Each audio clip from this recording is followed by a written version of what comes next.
Well, Louis, thank you so much for the recording prompt.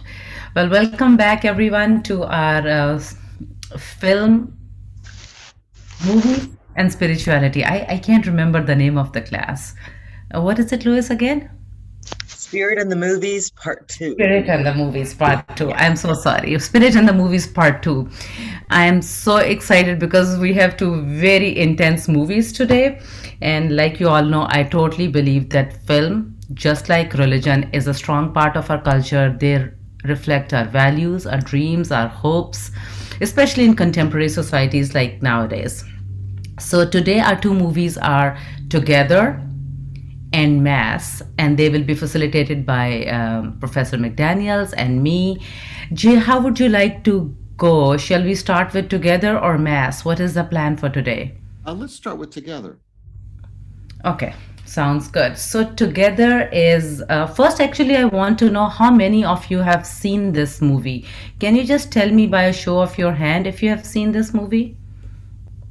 Okay, Joyce has seen it. Okay, so I'll give a brief introduction on Together and then I'm going to pose two questions in connection with my own life.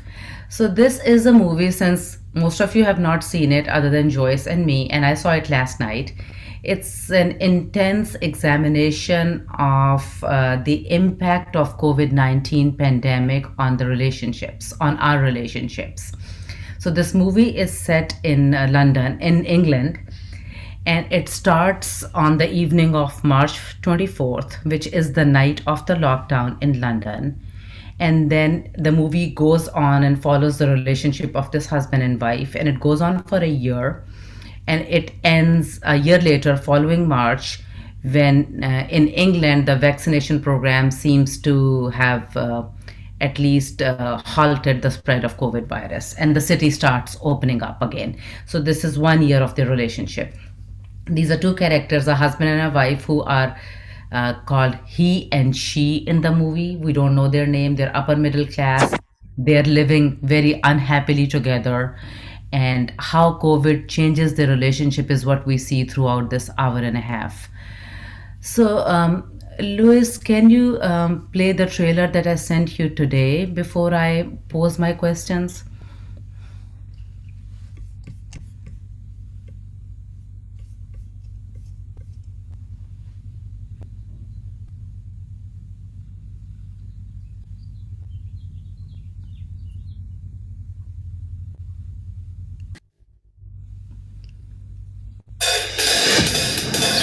They just announced the lockdown. We're getting through it. I hate your face. My face? I hate your face.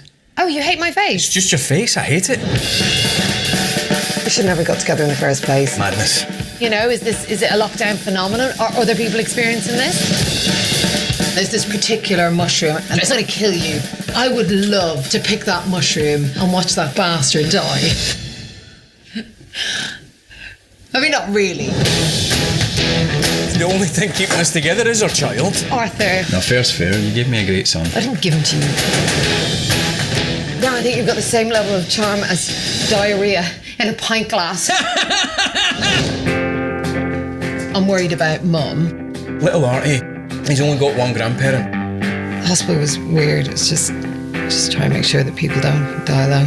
Both my parents are dead, so, you know, thank God. That's really grim. I know, I was thinking that as I was saying it, it's a bit grim. We need to get on. I hate you sometimes, but I never despise you. I don't want to go back to normal. Running towards each other at the speed of light, shouting, "Get away from me." I can't do that anymore. We did it in the kitchen this morning. Over the dishwasher, I mean, that is unfathomable. What are you... You too right. I think there's this chance that we've somehow ended up in this place that is the love that exists beyond hate. It's unique. Did you hear that in a song or something? What we're doing doesn't mean nothing to me. What I feel for you, it's so weird. Are you trying to say you love me? I'm trying to say I sort of love you. Is home. I cried in the bath yesterday. The bath?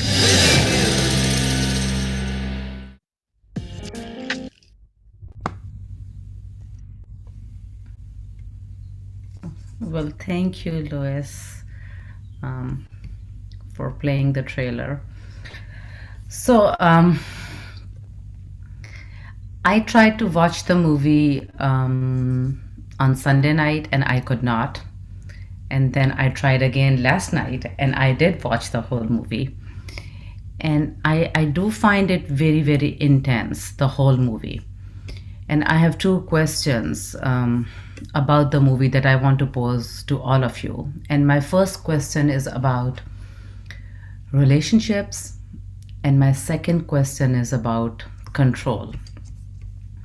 So, regarding my first question, I mean, I think if there is one area which has been most affected by COVID and everything related to COVID has been our relationships, which is true for this he and she in the movie as well. But in my own personal life, one of my own relationship with my own family, which is we are four adults, me, my husband, my son, and my daughter, and we have been living like four adults who live in four different cities and meet in the vacations.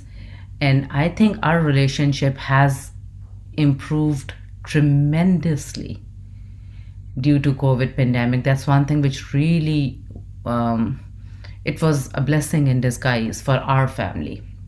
But at the same time, one of my very, very close friend, who is more like a sister to me than a friend, who has been married for 23 years, she went through a very bitter divorce during the pandemic, pandemic lockdown started in March, and they filed for divorce in September.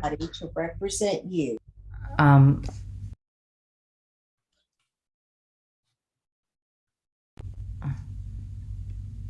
okay. So I saw my best friend slash sister and her marriage going down, finally ending up in a courthouse over custody battles, over money battles for 18 months during the COVID. And I totally believe that if it was not COVID, they would not have ended up in divorce. It's the COVID which highlighted all the challenges that they had, but they never realized. So, but on the other side, my family has been really different. I mean, the impact of COVID has been really positive on our marriage. And I keep on asking myself the question, if I want the things to go back the way they were before the pandemic. So my question to all of you is, my first question is, what impact COVID has had on any one or more of your relationships, and do you want the things to be back to normal the way they were before COVID? So that's the first question. The second question is about a sense of control that we think we have in this world, which apparently we don't. I mean, for people like me who have type A personalities, who like to plan everything and structure everything and have organized their life in hours and days and when to do what, we like to stay in control of our lives.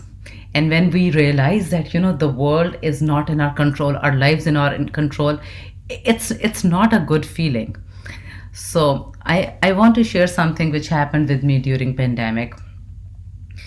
I had always this, so my parents are in Pakistan, whereas I live in US. And I always had this fear that one day my parents will be so sick and they will pass away or they will die and I will not be there with them. And I think I lived with this fear for a long time. I didn't want to be in that position. I thought I miss them a lot, but now I realize I was just fearful of being alone when my parents are leaving this world. Anyway, so my father got sick back in 2020. And I used to travel to Pakistan once a year, but in 2020, in that 1 year, I flew to Pakistan 4 times during that year. The first one was on March 9th, which was just 3 days before President Trump declared a national lockdown in America, and the flights were being cancelled, and I was flying to Pakistan and I was flying back. And then after that, throughout the year, as my father went through his sickness, every time he got a little bit more sick or he ended up in the hospital, I just bought a ticket and just flew to Pakistan because I wanted to be with him. And I was so scared that he is going to die and I will not be there with him and my family, and I will be here alone and I won't know how to handle this. So a year later, I started flying to Pakistan a lot in March of 2020. A year later, in the March of 2021, again he got very sick. He fell very sick, and again I flew to Pakistan on a very short notice. Um, I arrived in Lahore, my home country. I went to hospital straight. I had a chance to be with my father for a few hours before he passed away in my arms. So it was a huge blessing that I was there. And then we had his funeral the next day. So right after he passed away, on the day of the funeral, most of the people, like everybody, not most of the people, everybody in my family except for my mom, they got COVID. And my mom is also sick, and in order to protect her, I was in a separate room for the next 14 days, totally in isolation, in quarantine. I could not come out of my room. And I was thinking that I was so fearful of being alone when my parents passed away. So I kept on flying, and I am there, and my father passed away, and just 24 hours later, I'm alone, and I could not be with anyone, although I was in the same house with my family, and I could not grieve with them. I could not be together with them. So it was an eye opener, a big lesson that I learned, that I think I can control the world, but actually, it's such an illusion. We never have that control. It is an illusion of control that I have when things go the way I think they should go, and when they don't go the way they should go, then I feel I have lost control, which I never had it in the first place.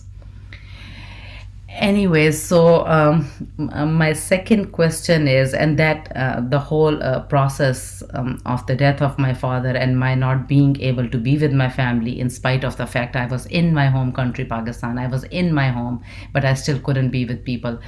It just changed the way I look at myself and the way I try to control things around me.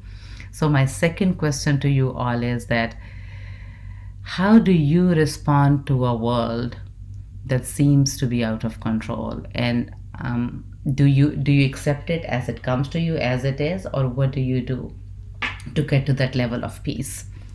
So these are my two questions about the impact of COVID on your relationships, and how do you respond to a seemingly uncontrollable world. And with that, I give to you, Jay, to moderate our discussion. Let's take those two questions that Sophia gives us. They're both good. So I don't know which one we want to start with, but let's see if we can start with the first.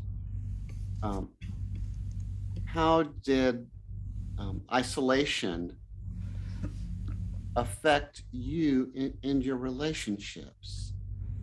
You have two models that Sophia gave us. It improved her familial relationships. It was actually a good thing. And it intensified a separation in the other instance. How about for you? How about for you? Mixed blessing or unfortunate curse?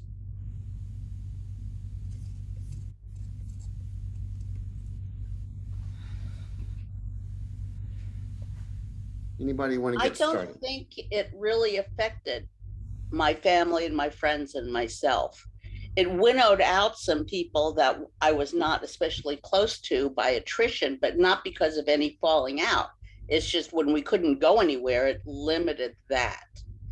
But overall, I do not see the upside of this whole experience. It deepened the divisiveness in our country. It deepened people's lack of faith in things.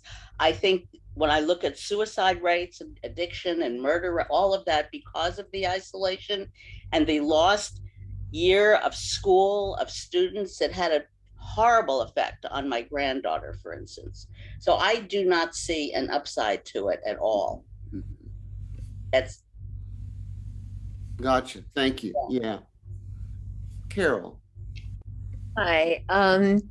I just went in the kitchen to ask Neil if he thought that it improved or affected our relationship, because I think in terms of our family, Sophia, I'd have to say that it improved relationships. Our children became very conscientious about remaining in touch with us. We had Zoom dinners on the Sabbath, which is something we wouldn't have done because our kids live around the country. And so we would kind of stagger who would have Friday night dinner with us, who would have Shabbat lunch with us. And it became a way to stay in touch with our children and grandchildren. And that really improved because in the past, the expectation was that we would travel there. And we haven't physically seen our grandchildren in 3 years, some of them. So this week we're going for the first time in 3 years to see our Canadian grandchildren.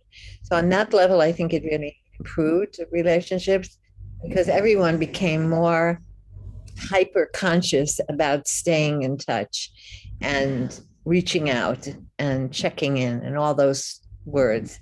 For Neil and I, he thought it improved relationships. I would say sometimes it did, but it was with work, lots of effort, because we were stumbling into each other's territory quite a bit, somebody had a class in one room, somebody had a class in another. It was a lot of negotiating of space, but the sense of reliability of the relationship improved.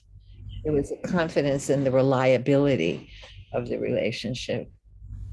So thank you for bringing it to mind. I think we think about it a lot, but we don't talk about it to other people.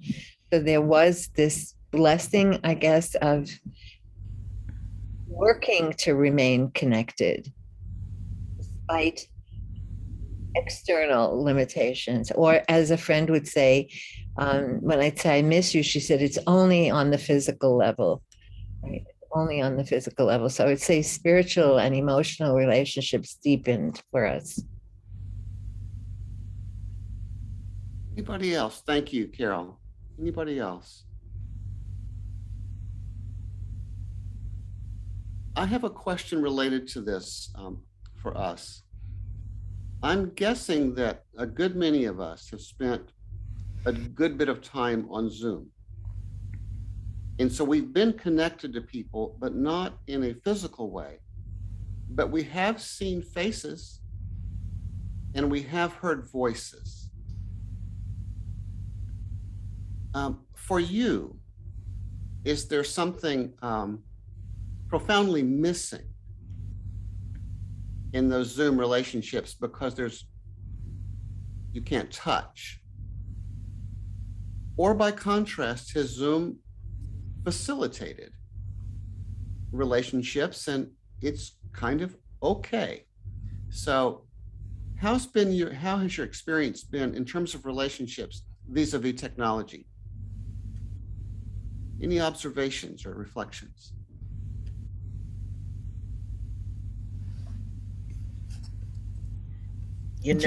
My grandparents, surprisingly, I don't have a super close relationship with them because they live in St. Louis. And I, for the past, almost my entire life, I lived in Kansas City. And after the pandemic started, they got super good at technology because libraries were doing technology workshops. And so I actually ended up talking with them way more after the pandemic started over phone, text, Zoom, all of that, than I did any time in my teenage years, my childhood, which was amazing. I think the awareness that it brought to some, older folks and some folks that were not maybe, aware of the technology space was incredible. Did you yearn for the capacity to touch, or by contrast, was it just fine as it was? I thought it was just fine. I thought it was great just to, maybe I'm not a touchy-feely person, but I thought it was just great to talk with them. And a related question here is, are you in certain kinds of digital communities that you would not have been in otherwise, that actually have enriched your life? So for example, this is a digital community. You're in one right now. And we've gotten to know each other a little bit. And we've done some sharing. So this is a kind of community. But it's not face-to-face in that physical way. Did this open you to some digital communities that you would not have had otherwise? Anybody, any thoughts on that? That you appreciate? Carol. I feel like I'm dominating, but so if somebody else wants to go ahead of me, that would be fine. Is there anyone else that wants to speak? I only see your hand, so go ahead. Go for it, Carol. I'll follow you though. Okay, Carol and then Lynn. Thanks. I think I'm blessed by the new communities. I would never, for instance, have connected with you in daily life, this community. And it has been really a consistent spiritual moment for me throughout the pandemic. So this has enriched my life, really, truly.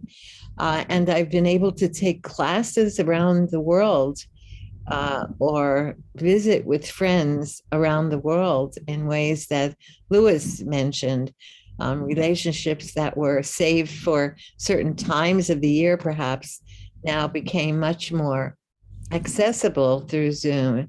And of course, I miss hugging my younger grandchildren or holding them, and of course, greeting all of my children in that way.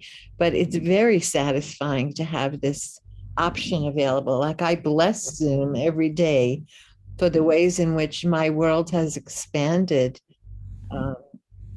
in terms of ideas and thoughts, and the variety of communities I can now feel part of. And I value them and hope they sustain themselves when and if life returns to a more external way of living. I'm in a couple of communities, and the question has been, should we return face to face? And some people have said, no, really, can we just stay with Zoom? They've become accustomed to Zoom. They kind of like it. Lynn, your turn.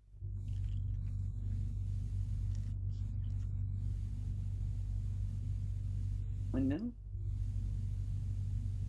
Got it? Okay.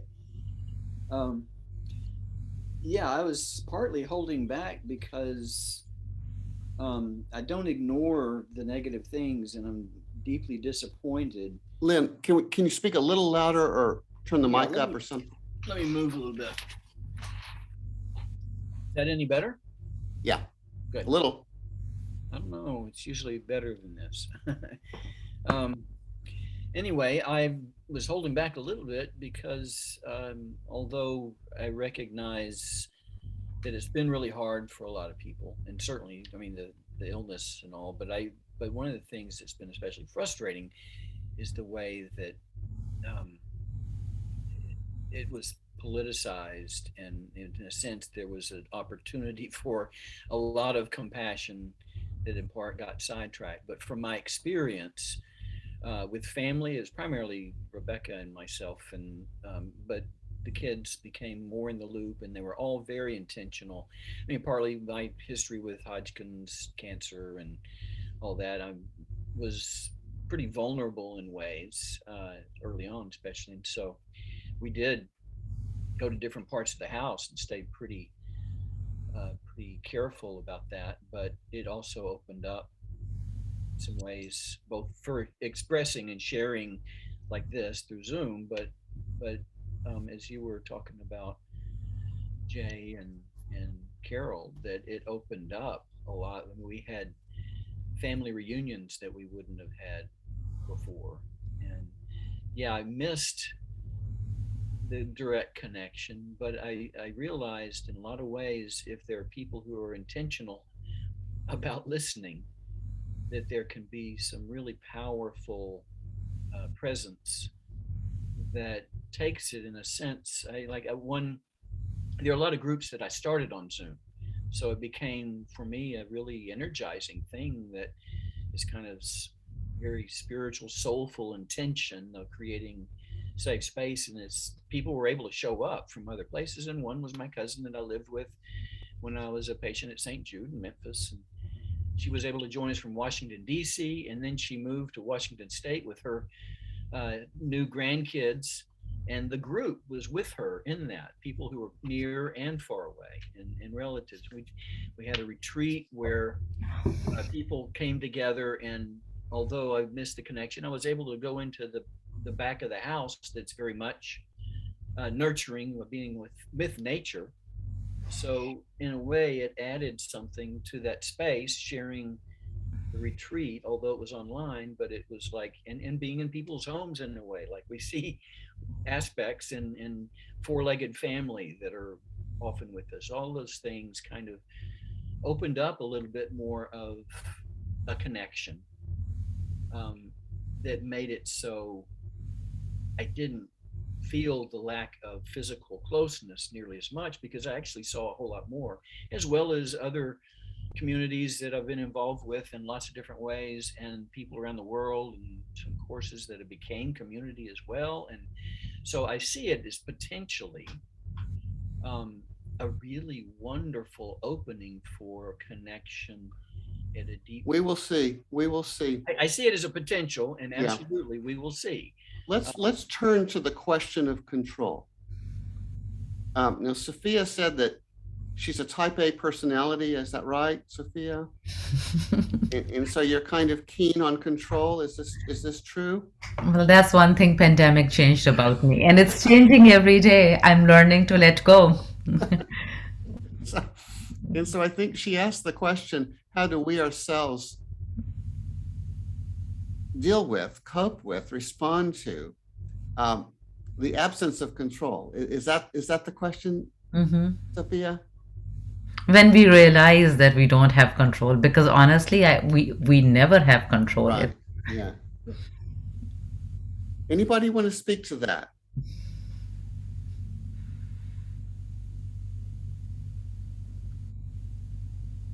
I'm a little bit the opposite of Sophia, which she knows from working with me. So I like to be surprised. Control is an issue that I have dealt with myself for probably 40 years, through growing up in a very dysfunctional family where I was the oldest and I had to be in control, and coming off of that, it's been a very strong lifelong lesson for me. And when I worked on a nursing unit and I was the charge nurse, and the nurses would keep trying to wrest control of different things, and I would tell them, the only thing you have control over are the earrings that you wear to work. And sometimes I can't find one of the earrings. You think you have control over something, but we really don't. I agree with Sophia. And it brings great peace of mind to know that you're not the one in charge, that it's not dependent on you. Yeah. Joyce, thank you, Deb. Joyce. For me, this pandemic has just been so overwhelming and widespread that I have felt like there was no choice but just to give up control and to just wait and see. And that's how I've dealt with it.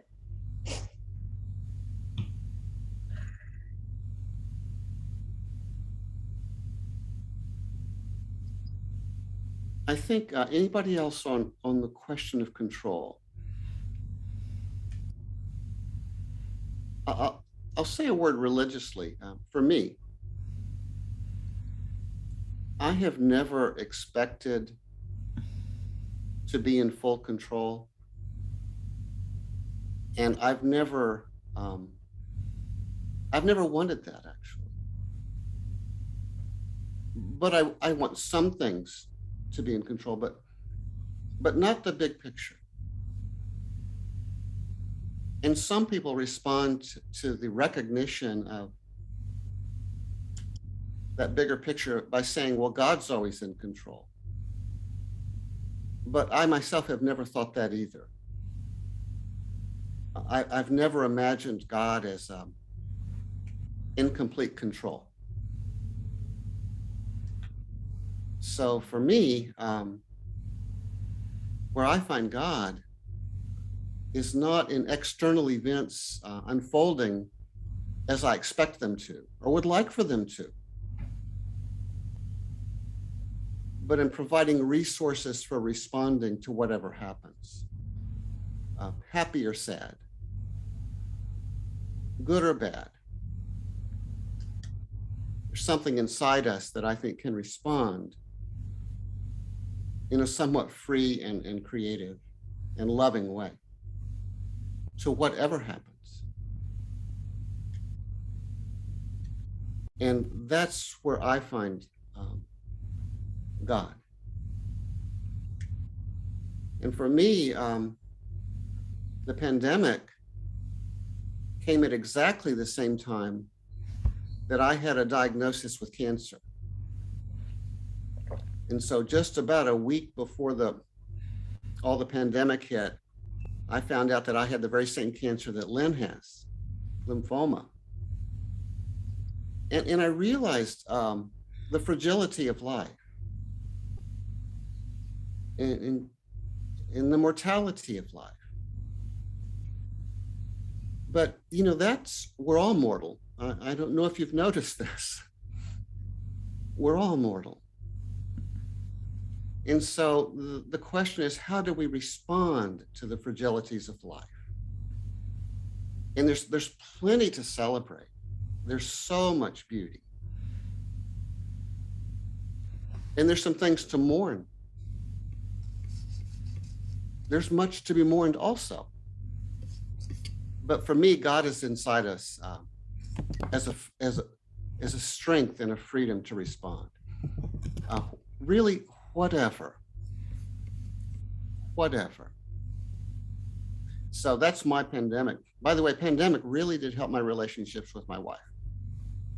It was kind of like on Sophia's side. We got to know each other. Never expected to spend that much time with her, or she with me. But it did provide opportunities for another kind of knowing that was not bad. It was good. Jay, I think we should move to the next movie, but I would say a couple of things quickly before we move. With all the benefits of pandemic and how it helped us with our relationships, and I personally improved my relationship a lot with my husband, because I learned how to listen, how to deeply listen, and I also learned to let go. But one thing which happened, which I absolutely don't like about pandemic, is that tea is so important for us in our culture when we socialize and be with our friends, and we cannot have tea on Zoom. So when you come from a culture where the 3 cups of tea are very, very important, just imagine how someone like me feels. So I always have my tea with me when I'm on Zoom, and I try to imagine you all are also having tea, because we bond over tea and cannot happen in Zoom. So I miss that part a lot. Here you go. That's good to know. It's tea. Yeah. Thank you for doing that. But anyways, I wanted to highlight that there, in a perfect world, there is nothing like being together in person, feeling each other's energies, and having tea together. But of course, we don't live in a perfect world, and pandemic gave us a lot that we couldn't have done otherwise. Like me connecting with my friends whom I haven't seen for 25 years. Yeah. And Zoom made it all possible. So anyways, Jay, I think we should move to the next movie. It's an Carol, intense you want to make movie and we a need comment? time. I see Carol's hand raised. You want to say something? I can wait till the other movie. Let's do the other movie. Thank you. Okay. Now, I read the review of Mass in Spirituality and Practice. I read some other reviews and they said that it was so intense and such a good movie. So I chose it and then I watched it. And I think it's one of the most intense movies I've ever seen. And the acting is incredible. So let me read you just a two paragraph review from another source. Mass is a volcanic, unflinching depiction of four parents navigating the unthinkable. Years before, Linda and Richard's son opened fire on his classmates at his high school before going to the library and taking his own life. Gail and Jay's son was one of the victims. So they've corresponded over the years, but with tension, and somebody arranges for them to meet, the four of them, at a local Episcopal church. And so the movie is about their meeting at that church, sitting around a table. Neither couple is certain what they're after by participating in this meeting. Forgiveness, acceptance, an explanation. Their lives are forever tethered. Maybe conversation can do something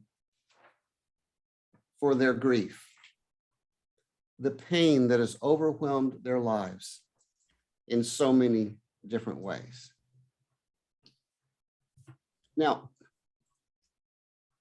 how many of you have seen the movie? Can you kind of raise your hand if you, Joyce, you saw it? I actually don't know if I would recommend the movie to anyone because I think it depends on who you are and where you are. It does not leave you with a happy feeling. It does not leave you with, oh, life is beautiful. But it's very honest. If you can imagine being the parent of a son who was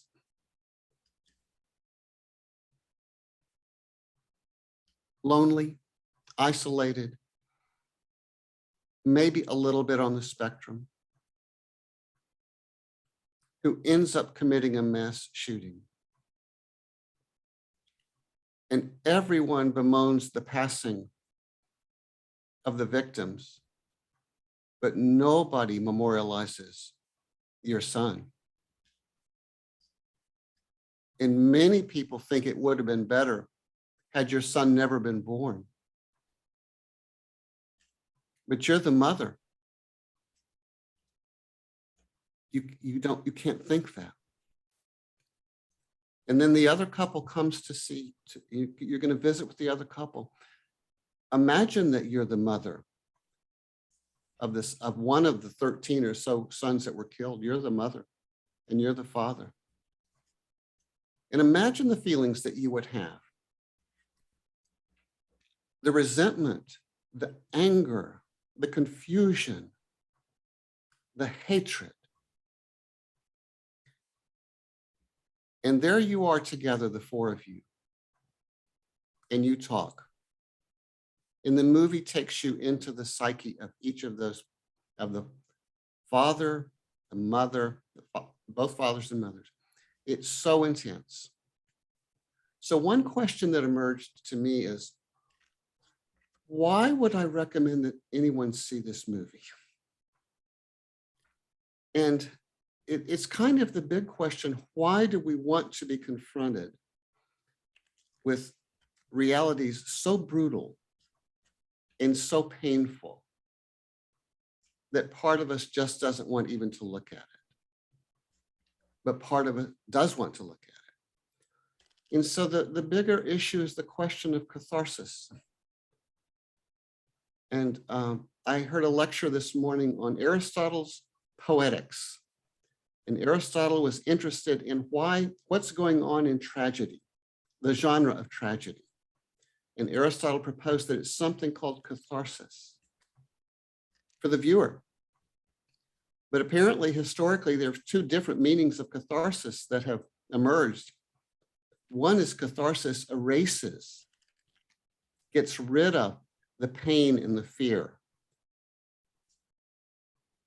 Those are Aristotle's words.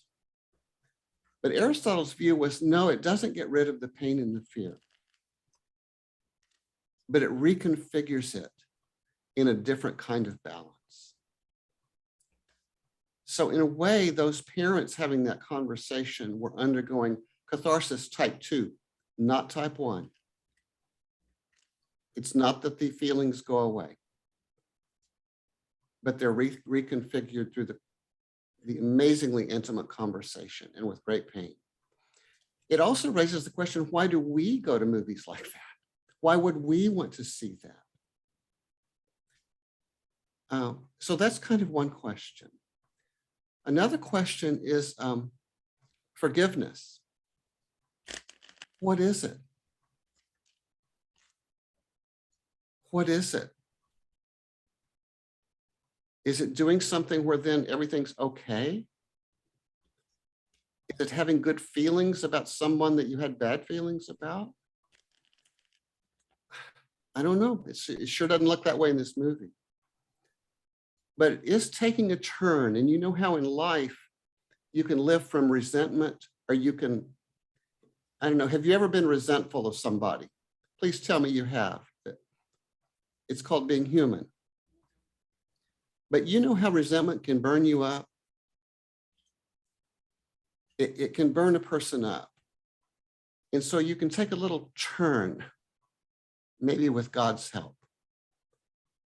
And you can choose the well-being of the other, even though you resent them. You understand that little shift in your heart from saying, I want even you to be okay, even though I resent you. Even though I resent you. And forgiveness in this movie is by all means a process. You don't forgive and then it's over. You forgive, you get up, you're angry again, you forgive again. It's a daily practice. There's so many themes in this movie, but here's another one. You know, in the spiritual alphabet, if you look at the process, E is for enthusiasm. I kind of, after seeing this movie, but seeing a lot of life, I want to say E is also for endurance. Some people go through unthinkable tragedies, and yet they get up in the morning and take another step. It's not happy. It's not pleasant. It's not everything's okay, but it's amazing. And it's good. So the spirituality of sheer endurance. So forgiveness, catharsis, endurance. Those are three things we can talk about. Does that raise any questions or thoughts on your part? Let's start with forgiveness. How do you think of it? How important is it to you in the life well lived? You want to start there? Oh, we're going to see the trailer. Oh, let's see the trailer. Sorry.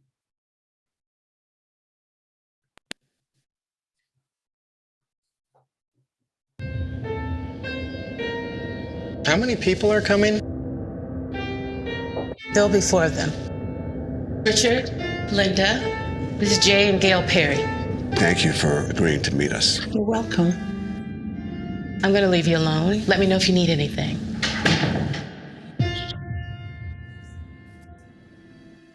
You say you want to heal.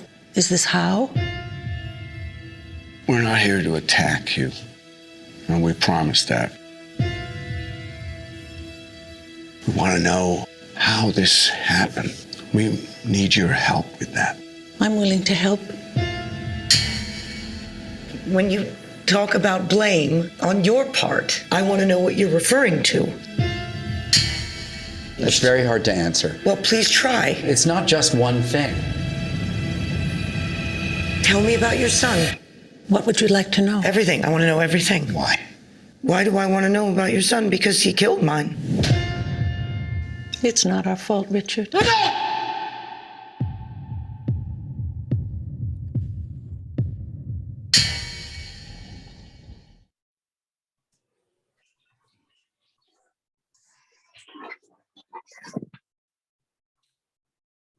Just gives you a little of it. You see their faces ever so briefly. So on to forgiveness. What is it? How does it work? Any thoughts?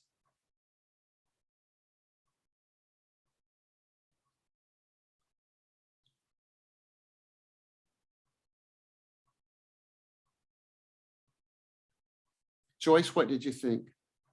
Well, for me, forgiveness is something that I have to do for myself, because when somebody's done something that's hurt me in some way, and I just keep thinking I want to blame them and I want to get back at them, and it hurts me. It just takes this place in my life that takes me to a place that I don't want to be. So forgiveness becomes something that I have to do for myself to be able to let that go. How do you do it, Joyce? I mean, I think I'm asking all of us, but if somebody comes up to you and says, would you be my mentor in forgiveness? How do you do it? How would you respond? That's a good question. And I don't have a good answer for it other than it's a process that, as you said, you have to keep kind of doing over and over again and just letting it go and putting your mind to something else. Something that you do have control over and that you can, I don't know, that in some way makes things better for you or others.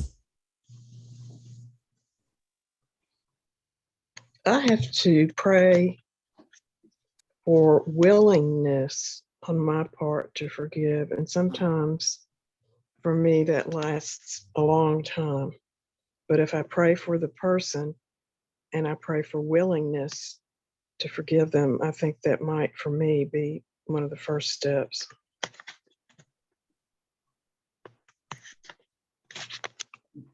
Thanks, Tina. And that reminds me of a prayer of Thomas Merton's. It's, dear God, I know that not all that I do pleases you, but I think I desire to please you. And that pleases me. So the desire to forgive, even if you can't forgive, may be the beginning of forgiveness. If you want to forgive, Anybody else, a comment on forgiveness? One of the shifts that took place in my thinking when I was working on how to forgive is that to forgive somebody is not the same thing as agreeing with what they did. Yeah. Or condoning the behavior. It's totally separate. Can you say more, Deb, just a little bit about that difference? Well, that I can forgive somebody for hurting me in some way or doing something that, upset me, but that doesn't mean that I would do that or I think it's okay that they did it. Yeah. It just means, as was said, it's for myself. Mm-hmm. And like Tina said, it's willingness, and I forgive for myself, for my own peace of mind. Mm-hmm. But doesn't mean that I agree with what they did. Mm-hmm. And it doesn't mean that we have to be good friends now or friends at all. But I'm not going to let them control my emotional state. Deb, one last question here. Do you think that you can both be resentful and forgiving at the same time? No, I don't think so. I have to give up the resentment. That's again a choice that I have about how someone's action or behavior is going to affect me. When I don't forgive someone or I'm resentful, I'm giving them control over head, my spirit, my heart. And they're usually the last person that I would want to be in control of anything about me. So I realized that, and it made no sense for me to hang on to these resentments or anything. And I can be civil and be nice to them. It doesn't mean that I necessarily trust them or that I necessarily, want to go to lunch with them, but they don't have any control over me anymore. Thank you so much. Steve. Yeah, and I just got here, so I apologize for being late. But when I'm just listening in about forgiveness, to me, forgiveness is a process, but to me, it's a process that I am not really in charge of. I see it more as I see grief. And I'm only speaking really for myself in my own life, that because grief is not a process that I'm just going to get over. I'm going to go through the steps and it's done. I go in and out, in and out, in and out. And I think it's the same thing with forgiveness. And it's being done unto me. And, it's kind of like with grief. One moment you're angry, the next moment you're sad, the next moment you're laughing about something. And it takes me on a journey that honestly surprises me from moment to moment. And I'm talking about both grief and forgiveness. Mm-hmm. And a lot of times when I think of forgiveness, the first word I think of really is allowing. Mm-hmm. I mean, within me, there is a process that is so deep, I'm not even aware necessarily it's going on. Because if a tragedy happens, my first reaction is to deny it or be angry about it or get even for it.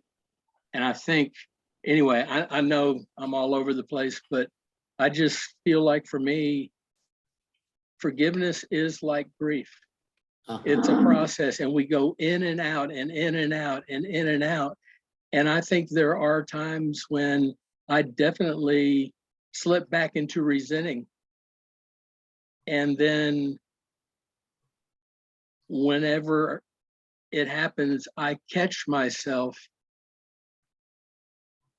not hating this person anymore or not resenting this person anymore. And I think for me to be perfectly honest, usually when that happens, it's a surprise. Yeah. It truly has been done unto me. It's nothing I can take credit for and say, oh, good, I accomplished step 4. That, at least with me personally, that's how it works. Thank you. Thanks, Steve. Carol. I have this thought out, but the first image I had when you said forgiveness was of a clenched fist and then that kind of gradual opening. So similar to what Sophia was saying about control, it's just, it's almost out of my hands. I'm like opening my hands to this. Will I then engage with that person again? I may or may not, but I don't have to hold that so tightly or so close to me any longer.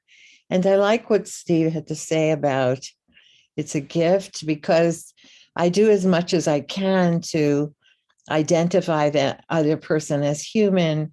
I try to put myself in there, kind of empathize with them and see the frailty of my own attempts at being human, all of those exercises. But in the end, I may just disengage. It may no longer have energy as a relationship. So if I forgive, I allow, and sometimes through grace, it resolves or dissolves maybe. either one, but the effort is to see the other as human, to enter their efforts at being human, taking note of my own fallibilities, and then allowing, I guess. So Thanks. it's I would say it's a gesture. We have just about 4 minutes. And I did want to ask you another theme in the movie, and Carol, this kind of goes from you and what Steve was saying. You can unclench your fist and you can have a welcoming attitude at some level to someone who's harmed you. Imagine the mother of the son, and she, in some profound way, momentarily unclenches her fist and says, I forgive you. But then, tomorrow comes, and tomorrow after tomorrow, and the feelings resurface. And it's never resolved, ultimately. It's improved, but not resolved. So I was wondering if you all, how do you accept the irresolution, the incompleteness, the ambiguity? Things are not tied together of so much of life. So many people die in incompleteness. That's not the problem, it's the incompleteness. I have a comment. What do you think? Yeah. I have a comment. It's not an answer exactly, but it occurs to me that there is a thread of connection between feeling that you're in control and allowing yourself to be hurt, to have your feelings hurt by someone else, taking that on, and the incompleteness of it, all of it. There's a thread that connects it. I don't know how. Yes. But it would be an interesting thing to, discuss or think about. To what is the connection in that? Deb, the song in the movie, the last song that you hear is a Christian hymn, and it goes, "Blessed be the ties that bind." Mm-hmm. And it gives the image of a kind of connectedness. Yeah. But that includes the incompleteness, includes all the feelings, all of them. The resentment, the anger, the pain, and the joys and the memories, all bound together in some tie that binds. That's what I take your comment to be about. It's 1 minute till, and my last question was, I actually didn't want to recommend this movie to you because it is so intense. So it's funny to be talking about a movie you don't want anybody to see.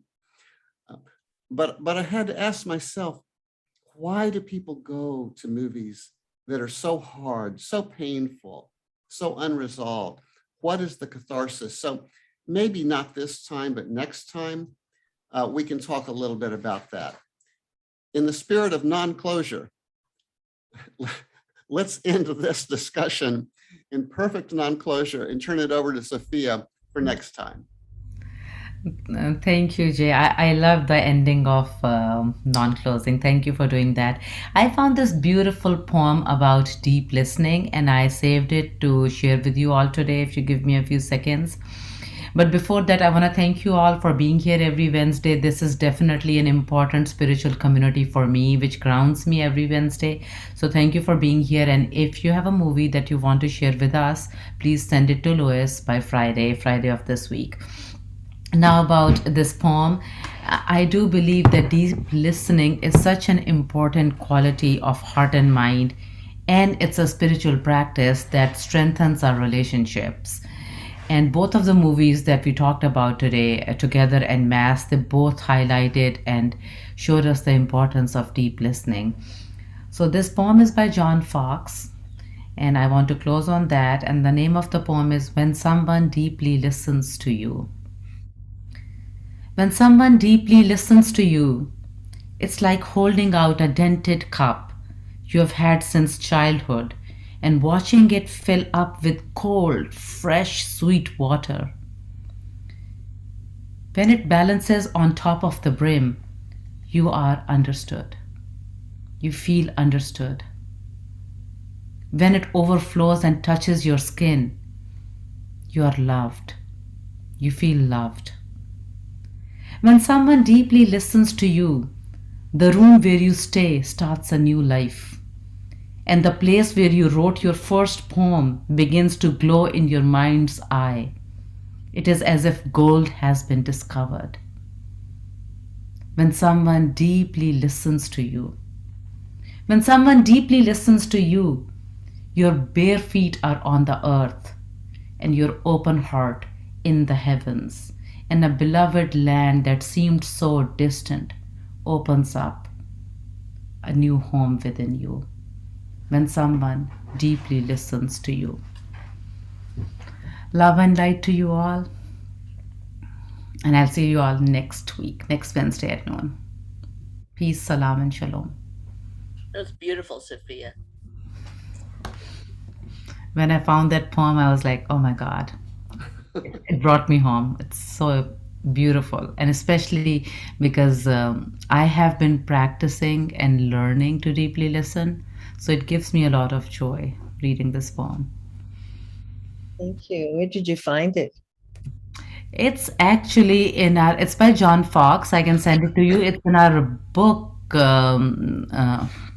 Spirituality and Practice book. I wrote it for myself, but remember the book, Spiritual Literacy, that we have covered in a couple of semesters last year by Frederick and Marianne. It's in this book. Thank you. And I can send it to you all. I would love it. Would love to. And if you think of any other movies, Carol, send them my way. I don't think we have anything planned for next week. Louis, remember, so Jay will send us one movie, but remember, we are going to work on finding the streaming options for Turning Red. For Turning Red. I think I've got him. Yeah, that's great. Okay.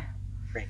And Louis, if you want to stay back after the class. And Jay, can I borrow you for 1 minute? Sure, after? yeah. Cool. Thank you so much. I'm going to hang up. But Sophia, if you can send Louis the review, he might want to listen to it. I don't have it anymore, the audio. Yeah, I have it. I'll send it to him, definitely. Perfect. Okay. Louis, when you, the recording is still going on, so before you upload it, can you